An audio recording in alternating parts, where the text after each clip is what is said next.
Hey, how y'all doing? Welcome to 3 Con Commentaries. It's your boy Mongo Slade, and this is the go home show for NXT Vengeance Day. Takeover Vengeance Day. I'm so sorry. All right. So, uh, overall, NXT was a good work rate show, but it dragged. It drags so much. Things last too long.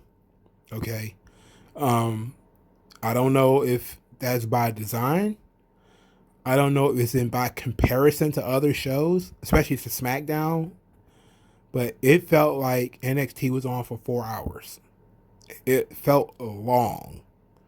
Um, I don't know why. I don't know what's wrong with NXT. I know, I know what's wrong with it. There's the the constant taking of the top guys out of the company. So now you have to start over from scratch every couple of weeks because these two people have been poached from NXT and moved to Raw or SmackDown or whatever. That's always been NXT's problem. Um, you also have the people who are never leaving. They're not going anywhere. So that's always a problem. You have a problem reintroducing new talent because you have talent that won't leave. So that's one of the many problems. So it's dark in the arenas. The matches are too long. There's no energy because there's no real crowd. You don't have a natural crowd to give natural energy. So, but this episode of NXT felt like it was 3.5 hours. And it's not that the work rate was bad. It's just that I felt like the show was too damn long. You know? And I know that, usually a good show doesn't need to feel like it's 2 hours. But you can always tell, or 3 hours if it's Raw. Sometimes Raw can move at a decent pace and it won't feel like 3 hours. SmackDown moves at a good clip. SmackDown moves. It fucking moves. And it's a good show because it moves. NXT doesn't, it's constipated. That's the problem. Like, it's got shit. It's just taking forever to fucking get there. Like, it's just taking forever to get there. And it seems like, or they make bad decisions. I'm doing too much. Let's go through this show, man. All right, so you got MSK versus Legado del Fantasma Dusty Classic semifinals. This match was good. It had a nice pace. Pace wasn't too high. They did a lot of stuff. There wasn't just guys going out there doing flips, though. They did flips. Obviously, they did. It's because Legado del Fantasma, they're luchadors. And MSK might as well be luchadors. So they did high risk stuff. But they also did wrestling stuff, too. So I particularly liked the standing shooting star press from the ring apron to the floor. Normally, I don't like this move because it's kind of stupid. Like, you shove your partner while he's in midair. But from the ring apron to the floor, it was pretty cool this time. I love the Legado del Fantasma when they had the double stomp fireman carry into the 450, where I think it was Raul Mendoza had one of the guys in a fireman's carry. And then Joaquin Wild double stomped him and jumped off of the back and did a 450, but it got countered and with the knees were up. So that was pretty cool. They did some really decent shit. So MSK won the match and will go on to the Dusty Classic. At some point during this thing, we're going to transition to Vengeance Day Takeover predictions, so I won't have to do a second video on just predictions. If I was more excited about this show, I probably would do just a prediction show, but this is by far and away the weakest takeover card ever put together. By far and away, the weakest takeover card ever put together.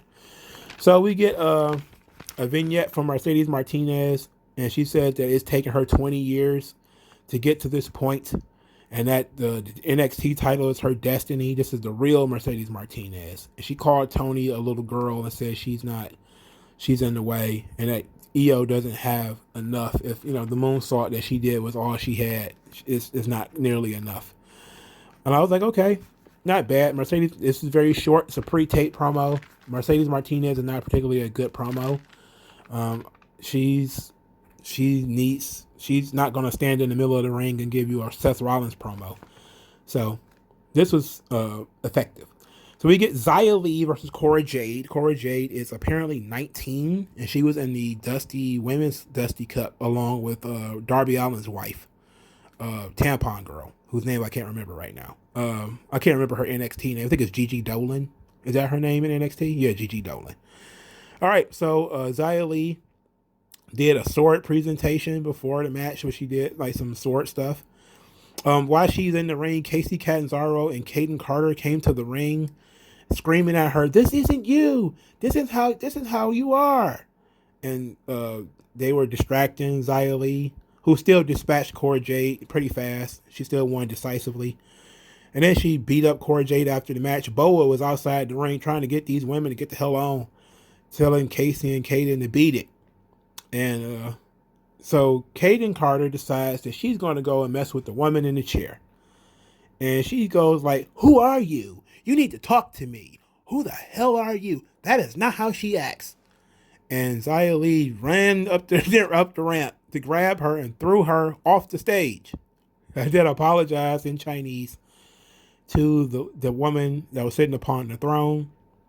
And then the woman grabbed Boa by the throat, and she was holding Boa by the throat for some strange reason. And then Xia Li went down there and beat up Casey Catanzaro. And I was like, okay, now they're telling this story and very well. Casey Catanzaro and Kaden Carter are the two people who pushed Xia Li. They're the ones who broke her, as far as they were the last people she couldn't beat. Like, she couldn't beat them, and because she couldn't beat them, she had to be punished. So they're the reason she got punished in the first place. And it all started with, Xia Li wanting a friendly match with them. She lost, and then she really needed a rematch because she wanted to prove that she was, capable of beating them, and she still lost. So now they're like, okay, well, we were all friends, and now we're still friends. And now we've seen you get kidnapped, and we've seen you get tortured, and we've seen you get brainwashed. This isn't who you really are. We're going to try to interfere and help you. So I'm okay with that. This is legitimately pretty good. I actually like this. Also, little set aside, there was a picture of Casey Catanzaro and Kaden Carter in lingerie on Twitter. And Kaden Carter, let me tell you something. I don't know what it is about these thigh tattoos, but I like them. I like these thigh tattoos, man. I like them. I like thigh tattoos. Last girlfriend had a thigh tattoo, but it wasn't like any big thing. It was kind of like paw prints. Always be wary of women who got paw prints tattooed on them anywhere. I've learned in my history of dating women, if she's got paw prints tattooed on her somewhere, it's a red flag, dog. Let's put it like that. It's a red flag. Anyway, William Regal goes into his office, and Scarlett is sitting on his table provocatively with just like a porno. She's like sitting on his desk like she's ready to give it to him right there on that table. And Regal is like, "Excuse me, sunshine. What is this?" So then Scarlett says that Escobar's time is up next week. And Regal was like, Escobar versus Cross next week. Okay, we'll do that. That's fine. I like that. So then Scarlett, leaves because she got what she wanted. Then we get Johnny Gargano in a wheelchair. And this ate up so much fucking time. This made the show feel like it was 8 fucking hours long. Listen to me. Listen to me, man. I want to be very clear with this. Comedy is a profession, okay? It is something people work very hard at. It is hard to be funny. Everybody can't be funny, right? Everybody can't be funny. Everything doesn't need to be funny. Everybody can't be funny. There is too much fucking comedy on this show, all right? There is too much, and it's not that it's too much comedy. Let me take that back. It is that the comedy segments go too long. All right? It is entirely too long. I don't know how long the Johnny Gargano segment was, but it was too fucking long. If it was 10 minutes, and it felt like it was 10 minutes, maybe 15, maybe 20, this shit was too long. And he's not interesting enough to pull this segment off. It's like this is the worst thing that The Rock has wrought upon us. We never used to get 15, 30-minute fucking comedy promos before The Rock started doing it. I could watch a whole episode of Raw and Bobby the Brain Heenan would do comedy or Jerry Lawler would do comedy, but it would be 4 minutes. That's it, maximum. Jerry Lawler would do his act as he walked to the ring. He would do comedy and talk shit about the crowd or whatever. He did not stand there and do fucking Seinfeld jokes and do a full Conan O'Brien monologue set for 15 fucking minutes. That shit did not start until The Rock started doing it. And I wish the fucking Rock had never done it. That's why I don't like the fucking Rock. All right? He fucking ruined the business. This comedy shit. It's just so much of it. And this wasn't the only time where they stopped the show to do comedy. And Johnny Gargano, man. Even if some of the material is funny, it's still lasting too long. Like him being in a wheelchair from an arm injury. That's funny, right? Like he's lying about, how his arm injury is affecting the way he walks. He could have just said that and then been outside the ring in the wheelchair for the match, and said, I power walk. I swing my arms when I walk, so it hurts when I walk, so I'm not walking. I'm sitting in this chair. And he just sits there and pouts and says, I'm not wrestling Kushida. I can't wrestle Kushida. And of course, William Regal is going to call this bluff. All that could have been done in 2 minutes, 3 minutes. This took 15, right? You got Austin Theory carrying it to the ring. That it was such a process to get him over the top rope and get the chair in the ring, then get him off the top rope back into the chair. He's got to be turned back and forth to the trons back to the hard camera. He's talking about he's got 4 fractures in his arm because Kushida kicked him in the arm. Now they did do a decent job of showing that Kushida did kick him in the arm because some people didn't. Some people might have missed it. But then William Regal came out there and they started bickering about this arm thing, about how Johnny Gargano doesn't trust the NXT doctors. Regal says that's not even a left arm, that's a right arm. And Johnny Gargano's like, no, the R stands for real. This is a real injury. And then so Regal was like, look, either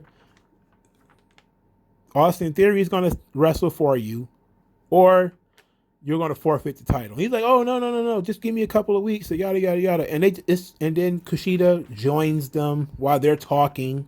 And Kushida just shows up behind him. Obviously, and Kushida just beats him up. And okay, it took us forever to get to this point. It just took, it drained so much energy out of me. Because I was just kind of like, why does he have so much time? And there's going to be a long, I hope you packed a lunch because we about to be in for a while with this NXT shit. I got a lot to say. We'll get through this show real quick first, though. Between now and the and the predictions, I got a lot to say. So the next match was Candice LeRae and Indy Hartwell versus Ember Moon and Shotzi Blackheart in a semifinal match for the Women's Dusty Cup, and this match was too long. This match felt like it was 45 fucking minutes. They had 2 sets of heat where first Shotzi was the babyface in peril.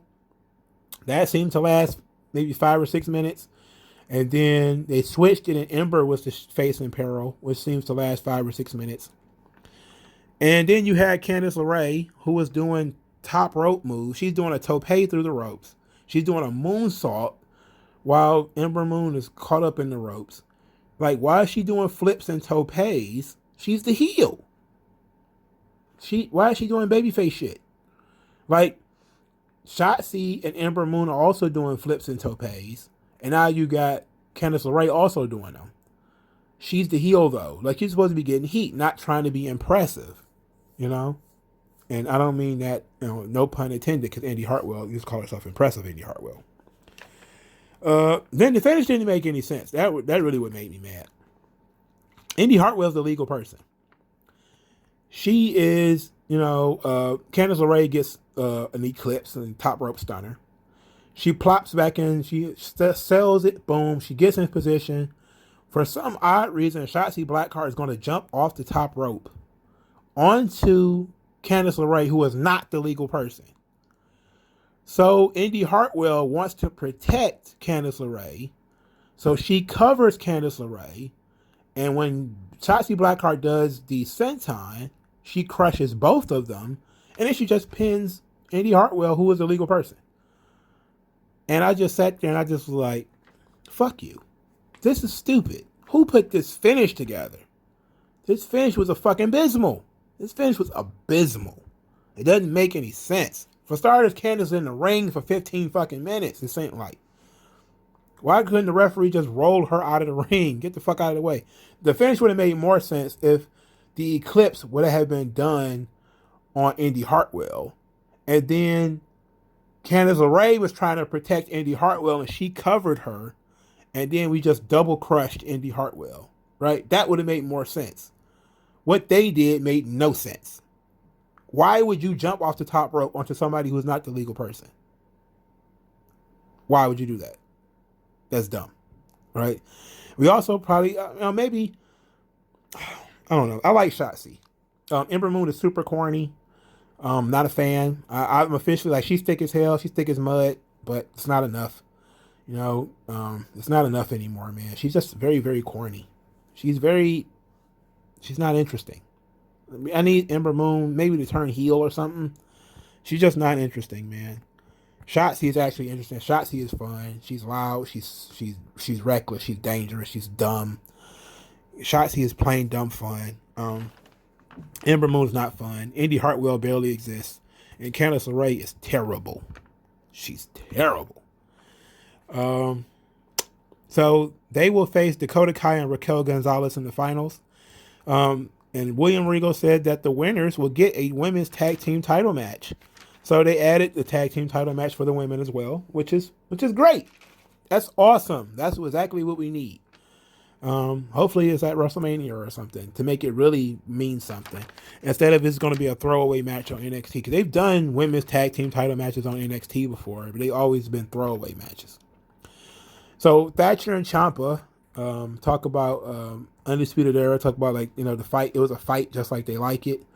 But, Ciampa says that the Grizzled Young Veterans supposed to be ironic, but these are real two tough dudes. and these two old men are going to come kick their asses. And Thatcher and Ciampa are like working themselves into a frenzy. Like for some reason, they're just very angry.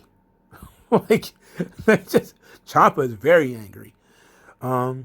So we get Santos Escobar, and Santos Escobar doesn't really care about Karrion Kross. He has no concern about Karrion Kross at all. And Legado del Fantasma and the other two members come in, and they apologize for losing. And Santos Escobar is like, I don't apologize for anything. Like, don't apologize. It's no big deal. I'm going to give you a chance to make it up to me. Go see our friend and make sure he doesn't make it to the show next week. And they go off to do his bidding. So we got to get something good later. Something half good. It's a B+ segment. So we get a vignette for Baylor and Dunn. And all the people who talk about WWE doesn't trust any of their young guys. They're forgetting that not only the women on the main roster, but also a lot of the young guys they've been pushing in NXT. Pete Dunne being one of them. And Pete Dunne is, this was a really good segment, back and forth. They didn't do a good job getting Pete Dunne over, I don't believe. But he should have already been over. Like, I know it's a new audience because they're on TV now, but a lot of the hardcore fans should already know who Pete Dunne is. He's been on WWE because they watch NXT UK and they've seen how great he was in NXT before. It's about the new audience. The new audience have no idea what Pete Dunne has done in order to be one of the most feared guys on the roster. They don't know. And instead of showing him, they've shown him do like the finger snaps and him hang out with Oni and Lorcan. Oni is Lorcan, goddammit. Lorcan and Birch. They haven't really done much of anything to really show him getting over. Like, They think they've had him, in some pretty good matches, but they need to like re-educate the audience about Pete Dunne. But very interesting that Balor which says like this is not going to be a passing of the torch. This is going to be a burning of the bridges.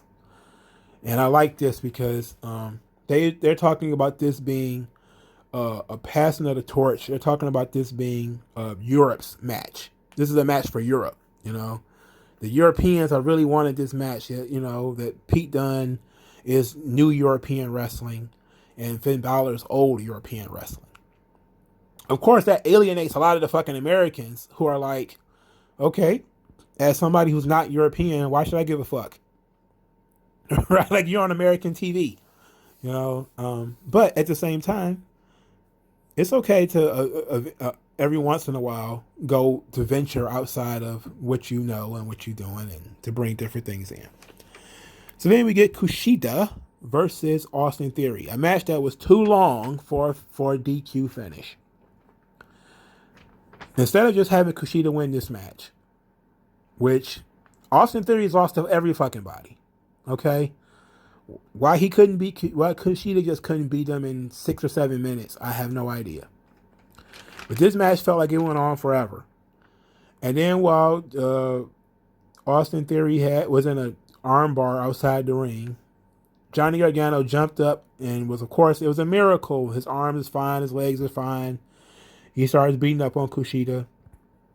Then we get a situation where Austin Theory gets pulled under the ring. And then Johnny Gargano grabs his arms to pull him from up under the ring, and he pulls out Dexter Lumis. Then he gets scared of Dexter Lumis, he falls back. And then Austin Theory climbs from up under the ring.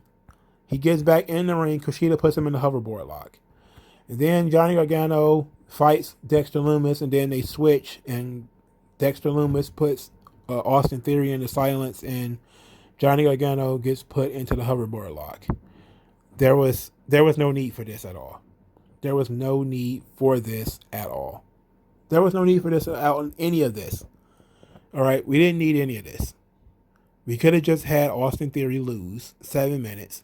Johnny Gargano try to attack him after the match, and then Kushida knocks down Gargano, puts him in the hoverboard lock. Then, of course, they do the title tease, and that would have been fine. Why do we need Dexter Lumis? What is Dexter Lumis like there for?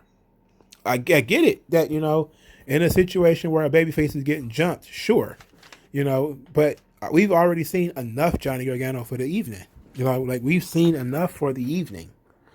Why do we, so I can appreciate the save because I'm always screeching about saves. So I can appreciate it from that perspective. But this match felt like it was 10 minutes and it ended in a disqualification. Like, you're fucking with me here. This is bullshit. This is wasting. This made me not want to watch TakeOver. And besides, we've been having Dexter Lumis and Johnny Gargano interacting with each other for months. I'm tired of it. Like, we need to really kind of find a way of getting rid of Dexter Lumis. We need to maybe phase him out and move him to Raw or something. So we get a Toni Storm vignette where Toni Storm is talking about how she beat Io Shirai in the Mae Young Classic, and that she's going to beat her again, and that Mercedes Martinez is getting involved in somebody else's business, and it's Toni time all the time, which, of course, I gave her the prayer hands and said our cherry lip part goddess tells no lies. She tells no lies from her sweet lips. So then we get Imperium vignette. I enjoyed this. So we get a breakdown of every Imperium member. Like, they've been on TV for a long time now. But now we get, what the role each one of them plays. So it's like Bartel, the agitator. He's efficient. He's disciplined. Then you got Eichner, the equalizer. He, good at adapting and overcoming and improvising. Then you got the Wolf, the hatchet man. He's cold-blooded, ruthless. And then Walter is the general, the dominator. The most dominant UK champ in history. Probably the most dominant champion in WWE history, if we're being honest, period. Any title. Outside of maybe Hogan and Bruno. Like Walter and Brock. Like Walter has been on a fucking run of a lifetime. Like it's just been it's been a run of a lifetime, dog. But This was pretty good. I enjoyed this. This is nice. Now it's piquing my interest of what they're doing in NXT. They're slipping something in, and I'm really struggling to hold it in of what they're doing.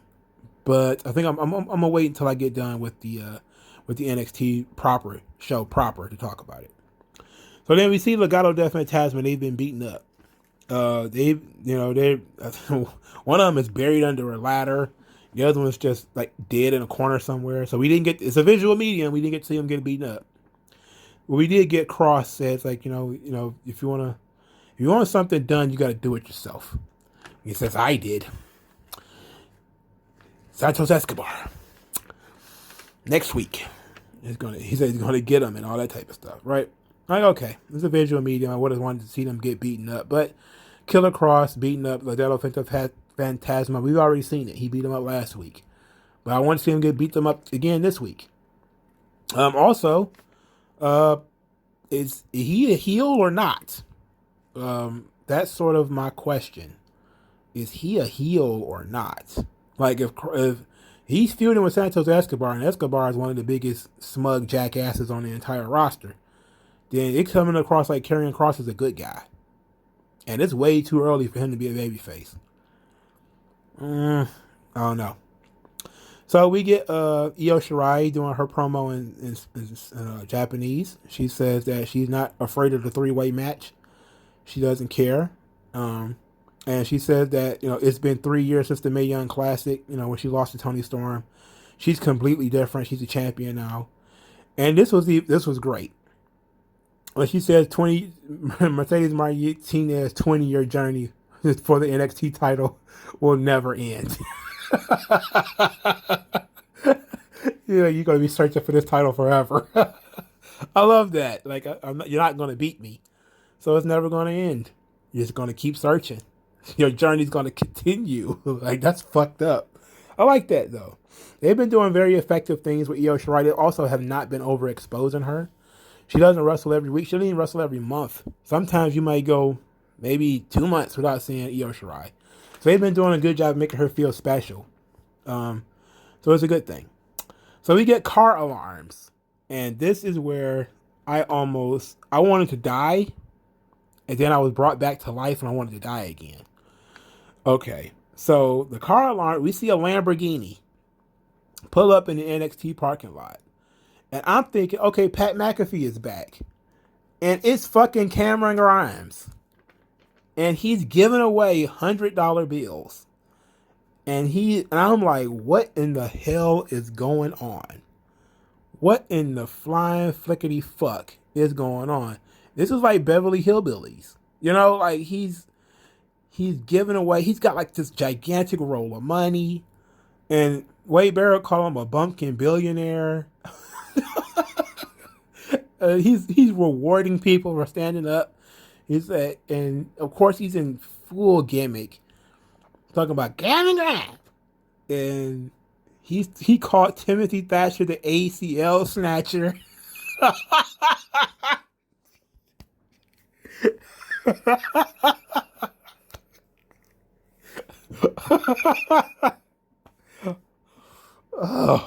Oh my God, bro.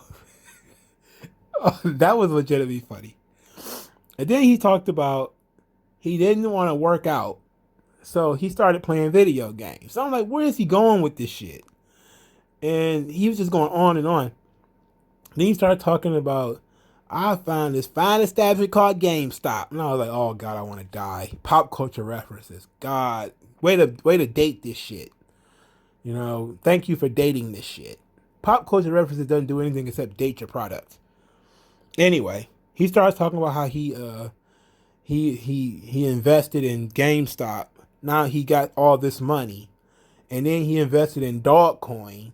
Now he got even more money, and he started talking about he got more money than Elon. He said the guy that makes spaceships, I just drove up in one. That was also pretty funny. And then he had these gigantic rolls. He went full Ric Flair. He came out of his jacket. He slammed it on the ground. He had big bundles of cash that he threw up in the air, and he did snow angels in the money. Like, what the fuck? It all happened so fast. I couldn't even process. Like, I was so disgusted that they brought the GameStop shit in. And then I thought even more disgusted they brought the dog coin shit in. And now this guy's doing fucking snow angels and rolls of $100 bills. I was like, oh my God. This was half great, half bullshit. And look, man, I don't know. What was great about this is they changed Cameron Grimes' character. Now he's going to be rich. So he's a rich bumpkin. Now that ought to be fun, all right? Like, Cameron Grimes is a comedy character. I wish he wasn't, but since he's going to do comedy, he could at least be funny. And in this, when he told William Regal to kiss his grits, he's like, "You want me to wrestle Dexter Lumis? Kiss my grits." So I was like, God, what the fuck is happening on this TV show? It like dissolved. Like, it was serious, oatmeal style show, good for you if you like wrestling. And then here comes this guy, and he's loud, and he's stupid, and he's got rolls of money, and he's going wild with the rolls of money. He's giving away money. He's covering himself in money. He's telling the bosses that he's not wrestling nobody. They can kiss his grits. He doesn't need to wrestle. He's rich. And I just was like, holy shit. Holy shit. We could have found a better way of explaining how he got rich. But I guess he just decided to go pop culture reference with it. Whatever. Like, I'm okay with the whole Beverly Hillbillies thing. Okay. I still think this was too long, though. This was too long. He was having fun. He's clearly having too much fun with this thing. So it was clearly fun. It was stupid. This would not have been so bad if the Johnny Gargano thing had not gone all that time. Because Johnny Gargano ate up so much time with comedy, I was done. I had reached my comedy quota by the time Cameron Grimes came out there. And Grimes was legitimately funny. Because the accent is funny. And his mannerisms are funny. Because he's so animated. And he's so stupid. That he started talking about, they make coins for dogs now. And I'm like, what the fuck is he talking about? And it took me a while to register it. Because I'm like, what's this motherfucker talking about? And he said he's rode up in a spaceship. I was like, good Lord. And he was doing the snow angels. The snow angels popped me for sure. He hammed this shit up. I'll say this. The dedication that he put into this was not bad. Because he decided that he was going to go full ham sandwich. Ham sub. 12 inches on this shit. He decided he was going to go full ham sandwich on it. He hammed it up. And it, I want to know how long this is going to last. Because I don't think any of those GameStop multimillionaires really going to make that much money. And how that shit's not going to last forever. But that ought to be the fun part, is that he's rich right now. And then eventually he's going to run out of money. And I'm thinking that's going to be the big picture, is that eventually he's going to run out of money. But this was fun. It's a change to the character. There's a new wrinkle to the character anyway. So this is fine. All right, the main event of the show. Johnny Gargano cut another promo, basically calling himself Mr. Takeover. It's like, whatever, dog. Who cares? So the main event of the show: Timothy Thatcher and Tommaso Ciampa versus the Grizzly Young Veterans. So Zach Gibson basically said that they aren't a real tag team and their friendship is fake. And Ciampa attacked them mid-sentence. And like I said, Thatcher and Ciampa had worked themselves into a frenzy. Like, they were really aggressive. And this match was very good. It was very solid. A little too long, but it was very solid. I liked how they took Ciampa out of the match by throwing him into the stairs, and they powerbombed him on the ring apron. As a way to just, get him out of the match so they can isolate Timothy Thatcher. And the Grizzly Young Veterans win with Ticket to Mayhem on Ciampa, who will face MSK in the finals. Okay, good. Right guys won. Everything was good. The matches in the ring were fine.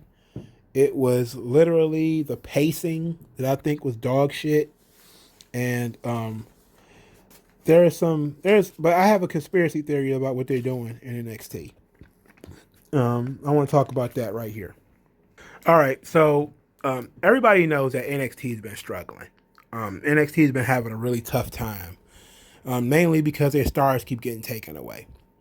So what I think NXT is doing is that they're slowly just basically going to turn the show over to NXT UK. It kind of began with Rhea Ripley, where she left NXT UK and came to the United States. And basically, they slowly but surely ingratiated her into the audience, and she kind of took over and became a star. Now she's gone. So they brought in Tony Storm. They brought over Grizzled Young Veterans. They brought in Imperium, right? They brought in Ridge Holland. They brought in some more people from NXT UK that they weren't using. And now they threatening to bring in all of Imperium. So I think that they're basically going to turn NXT into NXT UK. Or they're basically going to try to fuse the two. Where, eventually they're going to be just, now, yes, there's basically going to be a lot of people who were done with their time in NXT UK getting a fresh run in NXT. And I can see this happening because they have, when it comes to the American talent, they don't have a lot left that people know and that people can trust and see as big stars. The WWE or Raw and SmackDown has pretty much poached everybody, from Damian Priest and Rhea Ripley to Keith Lee to Donovan Dijakovic to even people like Angel Garza, who was barely getting started. He got pulled from NXT. Then they signed a bunch of people. Those people aren't ready yet. Even the Evolve guys that they brought in, like Kurt Stallion, they hesitated to put them on TV. So there's been a lot of stuff going on. So I think that they need to reboot NXT, right? There needs, and I think that's what this tournament was about. Like, the tournament tanked the ratings, because the tournament has no heat. There's no heat. There's no drama, and then they started the tournament by putting some of the matches on 205 Live. Even some of the women's matches were on 205 Live. So you really weren't going to get the emotional connection with this tournament that you normally would have anyway, because they were putting people in it who wasn't TV ready, knowing that they weren't TV ready, and then just decided, okay, well, we'll just hide them on 205 Live. That's bullshit. So until they get those people like August Gray and Kurt Stallion, until they're ready to go to NXT or get a regular run in NXT, they're going to bring in they're going to work with Grizzled Young Veterans. They're going to work with Pete Dunne. They're going to work with Tony Storm and all these characters. They're going to start bringing them in now because they've been on TV for a while. They've been on WWE TV anyway for a little while now. And they kind of have seniority, And while I wish they would do something with Swerve, or they would just pull the trigger on Bronson Reed one way or the other, or something like that, I see them going more towards NXT UK and pulling people from there, because NXT UK has had new people brought in. Ben Carter was brought in, Shaw Samuels, Rampage Brown, Mako Satomura. They brought in people from NXT UK. At the same time, they've been bringing in people from NXT, but those people have not been TV ready. They've been bringing in people who have experience in NXT UK. People with 15 years experience and shit like that, bringing them over to NXT. Into NXT UK, rather. People who are probably nearer to the end of their career than the beginning, which is a problem with the NXT system now, is they keep bringing in people who are 36, 38. It's like, stop, bring in more teenagers, more 22-year-olds, more 25-year-olds. It's easier to get those people ready than trying to force it with a 20-year vet trying to change their entire presentation. Like, that's difficult. So I definitely think that this tournament, they tanked the ratings with the tournament, but I think the point of them tanking it was to give them time to make a better NXT in the future. Sort of as we're going to throw this out there until we can figure out what to do next, because we did just lose some top guys, and the only other top guy they have is Karrion Kross, right? He's the only one left, and Finn Balor. And you have Ciampa and Gargano and Cole, but they're overexposed, right? They have been on TV for this entire time. You need to bring in new guys. So they probably need to send Gargano home, send Ciampa home, send Undisputed Hero home, send them home for 3 or 4 months, give them some time off. Instead, bring in new talent. Bring in new people, and then maybe around April, maybe around May, you start bringing in some of the normal guys back. But you need to give them some time. Give these people some time, and that's why I'm going to go with my predictions. I think the predictions are going to be very based on going forward, right? I think this was all about rebooting NXT. It was needed. It was needed. NXT had gotten stale around November, right? Because you started having these sort of drags in the show because people were leaving, and they weren't sure if people were leaving or coming or going. Like Lucha House Party, are they coming or are they going? Like it's hard to know. And then you have some people who want to go back to NXT, and it's kind of a question of whether they can or they can't, like Aleister Black or Ricochet and stuff like that.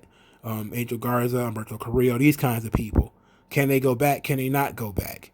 And I'm pretty sure like this tournament gave them some time, gave them a month or so to really sit down, look at their roster and say, what do we need? And then they can say, all right, we're just going to start replacing, some of our talent with NXT UK talent. And I've been seeing it. I've been paying attention to it. They really are basically just going to turn into NXT UK, which may make things worse, if we're being honest. Because now you're going to have people like Pete Dunne on the screen.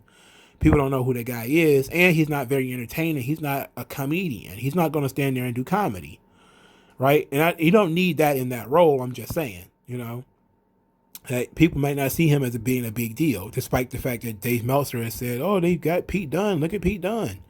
And it's like, yeah, and you kind of encourage people to not watch Pete Dunne and instead to watch 37-year-old Kenny Omega, and then say that people are watching old stuff or people are watching old guys, or there's no faith in the youth.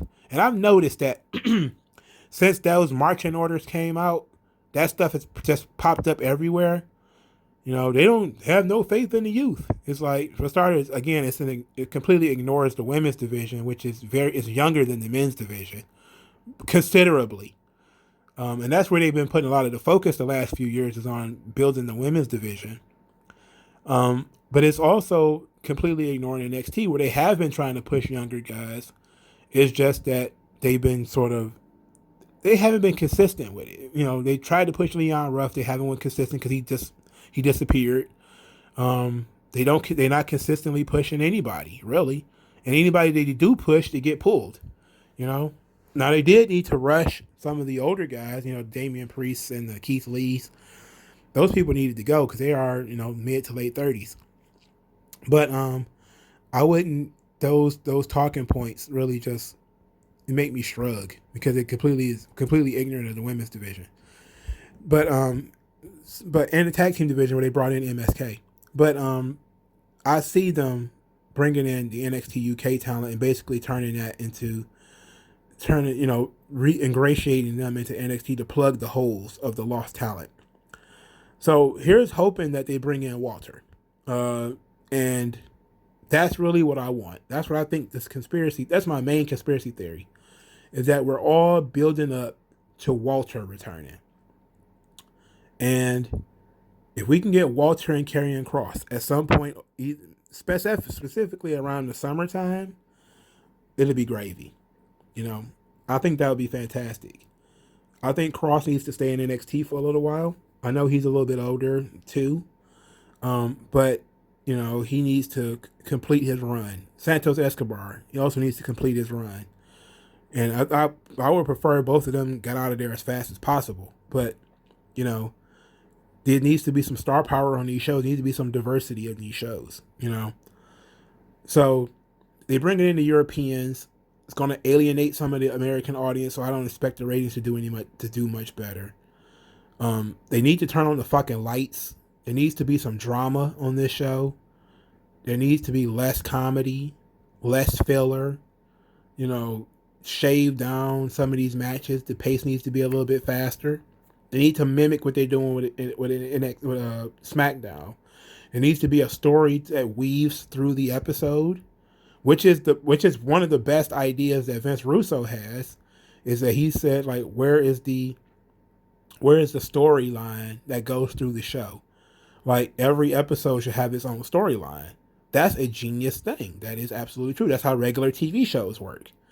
You have a theme. The episode goes through. It could be anybody, anything, but there's like 3 or 4 points throughout the show where you hit those points, and that becomes the important part of the show. That's the backbone of the show, and maybe it builds to the main event. Maybe it builds, for a match the next week or whatever. But it's building. It's going somewhere. Very often NXT just seems like matches for the sake of matches, and that's not doing you any good. And I'm glad that they're not hot shotting the way that AEW does. AEW just hot shots things. They just feel like, well, people won't watch this unless you put a gimmick on it. So they want to throw a no disqualification or a handicap match or a lumberjack match or whatever gimmick on it. And Raw does similar stuff, and it's stupid, But NXT needs some drama, they need some fire, they need some intensity, they need some fresh faces, and I think they're going to at least fix the fresh faces part. There's going to at least be some fresh faces brought to the show. So let's get into the predictions. All right, so NXT Vengeance Day. I hate that name. It's the Women's Dusty Cup. It's Raquel Gonzalez and Dakota Kai versus Ember Moon and Shotzi Blackheart. I think Raquel Gonzalez and Dakota Kai would be great for this role. Raquel could do wonders with the women's tag team titles. Like, you could really get Raquel over with the women's tag team titles. Like, if she needs to win them and go to all three brands and dominate. Like, that's a great way of getting her over and exposing her to the WWE audience, because Raquel has got it. She's one of the ones. She's special, and you need to show her. And the best way to do that is not to marry yourself to one idea. Have her win this tournament and win the belts. I don't care who from who, and just have her travel from brand to brand. And Dakota Kai too, because Dakota Kai gets to talk and everything. So the men's Dusty Cup, I think Grizzled Young Veterans needs to win that Dusty Cup. The Grizzled Young Veterans versus MSK.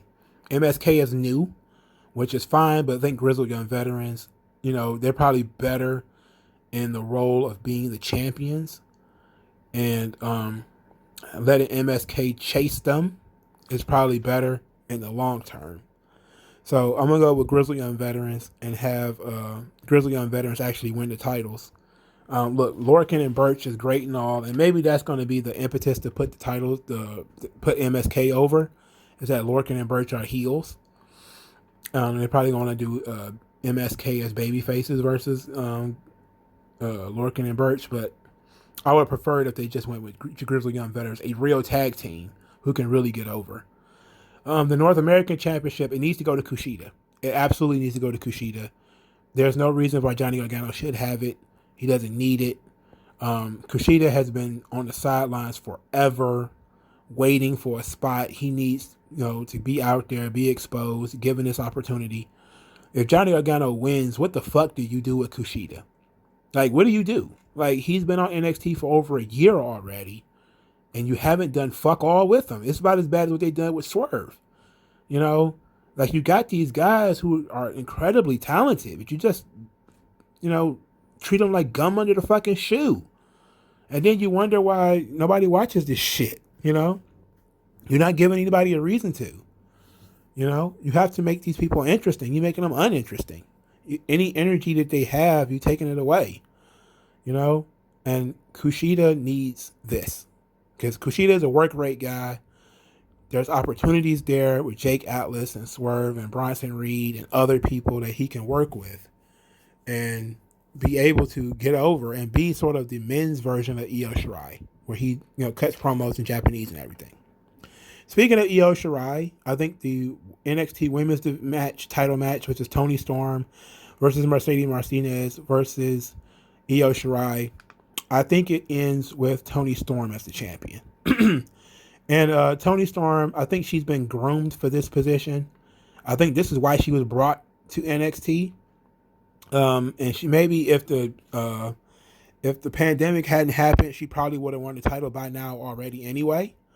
So NXT Tony Storm lost the loser leaves NXT UK match to Kaylee Ray, and I almost believed almost from the beginning that when Rhea Ripley won the title, that Tony Storm would be the one to take it from her. They had the match at Worlds Collide, and Rhea Ripley won, but Tony Storm was going to come back and be a regular on NXT anyway.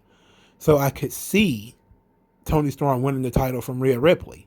They just took their time. They just decided, okay, we're going to keep the belt on Io Shirai because Tony Storm couldn't get into the country. And then they took their time. She can get into the country, and then she had to, quarantine and all that bullshit. And now they've had to, establish her as a heel again. So they took time to do that. I think Tony Storm being the champion is the right move going forward.